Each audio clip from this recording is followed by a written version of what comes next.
Halo, perkenalkan nama saya Magdalena Leni, prodi saya PGSD, NIM saya 86038858, UPBJJ Pontianak, mata pelajaran filsafat ilmu.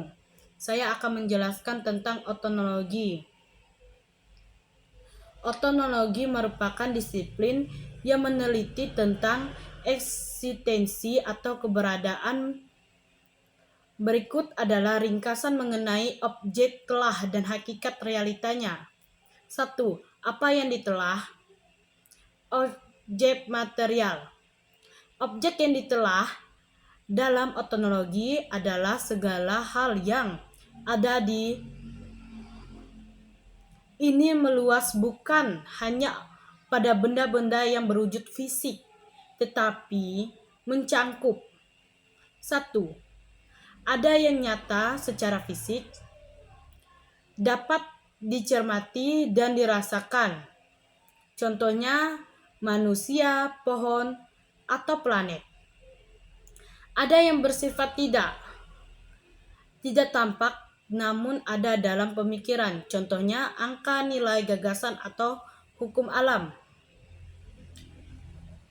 Ada yang bersifat metafisik, aspek-aspek di luar fisik, contohnya jiwa atau Tuhan.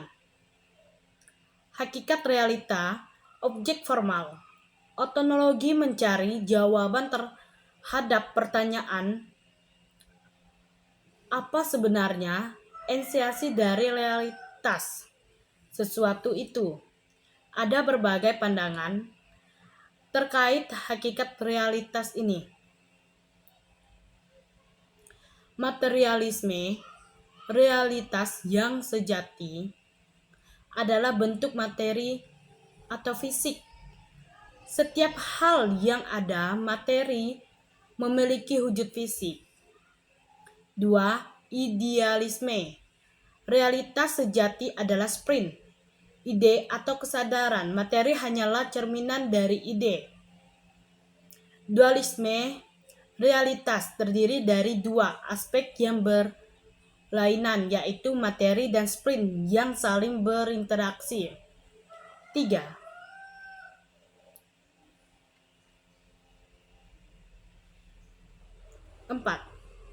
Plerasme, realitas terdiri dari banyak elemen yang beragam dan tidak dapat disederhanakan menjadi satu entitas saja.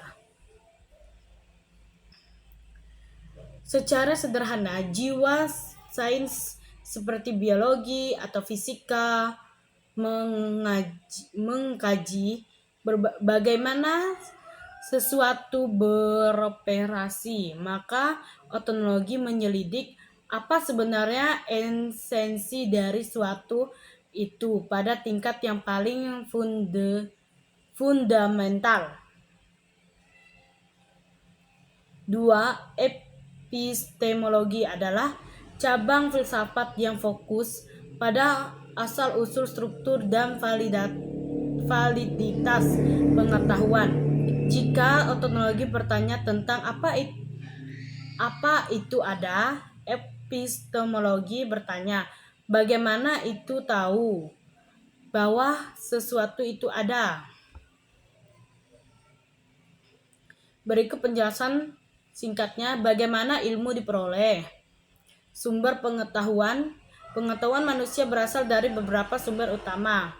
1. Rasio atau akal. Pengetahuan berasal dari pemikiran, logis, dan edukasi. Rasionalisme. 2. Pengetahuan indera. Pengetahuan diperoleh melalui penglihatan, pendengaran, dan sentuhan terhadap dunia fisik. Empirisme. 3. Intuisi. Pengetahuan yang muncul secara tiba-tiba tanpa proses penalaran sadar. 4. Otoritas atau wahyu. Pengetahuan yang diterima dari sumber luar yang dianggap mutlak kebenarannya. 2. Metode yang digunakan Untuk mendapat ilmu yang sistematis, digunakan beberapa metode. 1. Metode induktif. Menarik kesimpulan umum dari fakta-fakta khusus dari lapangan ke teori. 2. Metode dedukatif. Menarik kesimpulan khusus dari prinsip-prinsip umum dari teori ke kasus. 3. Metode ilmiah. Gabungan antara penalaran rasional dan pembuktian empiris, uji coba atau eksperimen. 3. Bagaimana kebenaran diuji. Kriteria kebenaran. Dalam epistemologi ada 3 teori utama untuk menguji apakah suatu pengetahuan itu benar. Teori korespondensis. Sesuatu dianggap benar jika pertanyaan tersebut sesuai dengan fakta atau realita di lapangan. Contohnya pertanyaan, sedang hujan. Benar jika di luar memang turun air. 2. Teori koherensis. Sesuatu dianggap benar jika pertanyaan tersebut konsisten dengan pertanyaan-pertanyaan sebelumnya yang sudah dianggap benar. 3. Teori pragmatis. Sesuatu dianggap benar jika pengetahuan tersebut bermanfaat atau berfungsi dalam kehidupan praktis. Ringkasan sederhananya, epistemologis adalah alat untuk memastikan bahwa ilmu yang kita miliki bukan sekedar opini, melainkan kebenaran yang dapat dipertanggungjawabkan. 3. Aksiologi merupakan salah satu cabang filsafat yang menjelajahi aspek nilai, kegunaan dan tujuan dari pengetahuan ilmiah, sementara ontologi meneliti apa dan epistemologi menyelidiki bagaimana, aksiologi menjawab untuk apa itu diterapkan. Berikut adalah 3 pilar utama dalam aksiologi. 1. Nilai. Hakikat nilai. Aksiologi mempertanyakan apakah nilai itu bersifat objektif atau melekat pada objek atau subjek, tergantung pada pengamatan. Dalam ranah ilmu pengetahuan, nilai tidak hanya terbatas pada pertanyaan benar atau salah, tetapi juga meliputi baik atau buruk serta indah atau tidak indah. Etika moralitas ilmu. Ini merupakan elemen yang paling penting dalam penggunaan ilmu. Etika mengajukan pertanyaan terkait tanggung jawab moral dari para ilmuwan. Berdasarkan ilmu, pengetahuan harus murni demi pencapaian intelektual pada intervensi dari kepentingan atau moralitas. Terkait nilai, pengetahuan perlu selalu berpegang pada norma etis agar tidak membahayakan manusia atau lingkungan. Contohnya, perdebatan mengenai cloning manusia atau senjata nuklir. 3. Penggunaan ilmu. Aspek pragmatis. Tujuan utama dari aksiologi adalah menjamin bahwa ilmu dapat menjadi alat untuk meningkatkan kualitas hidup manusia.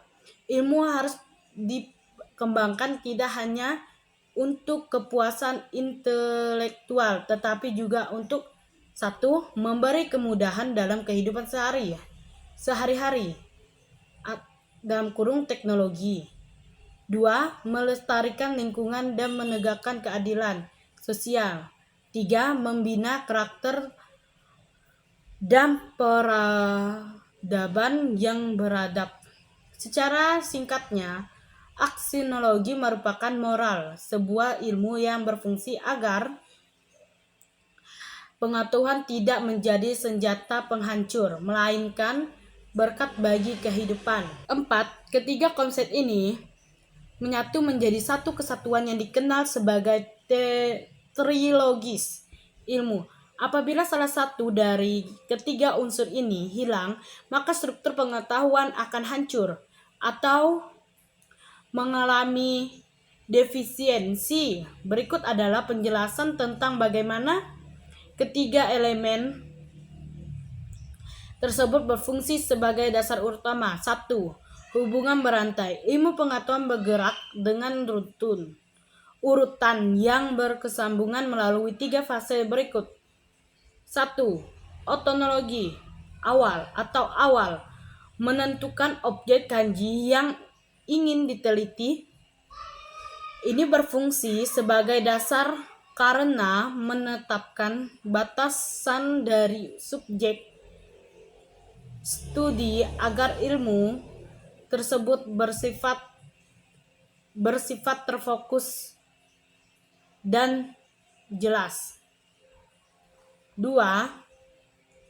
Epistemologi atau proses menetapkan